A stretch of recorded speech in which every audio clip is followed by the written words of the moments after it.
విశాఖ జిల్లా గీతం ఆసుపత్రిలో ఎమర్జెన్సీ వార్డును 8 ఆపరేషన్ థియేటర్లను మంత్రి సత్యకుమార్ యాదవ్ ప్రారంభించారు. ఇప్పటి వరకు నేను చూసిన అత్యాధునిక వార్డు ఇదేనని, పేషెంట్లకి అనువుగా అతి శుభ్రమైన వాతావరణంగా తీర్చిదిద్దుతామని మంత్రి అన్నారు. అత్యాధునికమైన పరికరాలు గీతంలో ఉన్నాయని చెప్పారు. ఆరోగ్య ఆంధ్రప్రదేశ్గా తీర్చిదిద్దడమే చంద్రబాబు ముఖ్య లక్ష్యమని తెలిపారు.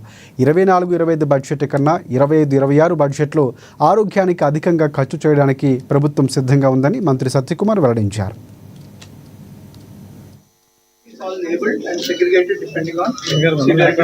బయోమెడికల్ వేస్టేజ్ కూడా జనరల్ గా బయోమెడికల్ వేస్టేజ్ మీద దృష్టి పెట్టరు. దానికోసం ప్రధానమైన ఒక కారిడార్ ని పెట్టి అతి శుభ్రమైన వాతావరణం ఇక్కడ సృష్టించారు. సందర్భంగా ఒక విజనరీ లీడర్ ఎంవీవీఎస్ మూర్తి గారు ఆయన ఏ లక్ష్యంతోనైతే విశాఖపట్నం ఉత్తరాంధ్ర ప్రజలకి నాణ్యమైన వైద్య సేవల్ని అందించాలనే ఒక సేవాభావంతో గీతం హాస్పిటల్ ని ప్రారంభించారో ఆ కళ ఇవాళ సాకారం అవుతా ఉంది. అంటే చాలా ఎక్కువ ఖర్చుతో కూడుకున్నది. ఇంత ఖర్చుతో కూడుకున్న 128 స్లైడ్స్ సిటీ స్కానర్ ఉంది. ఎంఆర్ఐ కూడా అత్యాధునికమైన 1.5 టెస్లా ఉంది. ఏ సేవాభావంతో దానికి మరింత కాస్త మానవతావాదాన్ని అద్ది ఈ విద్యా సంస్థల్ని, ముఖ్యంగా మెడికల్ కాలేజ్ని ఎంబీబీఎస్ మూర్తి గారు కీర్తిశేషులు ప్రారంభించారో దాని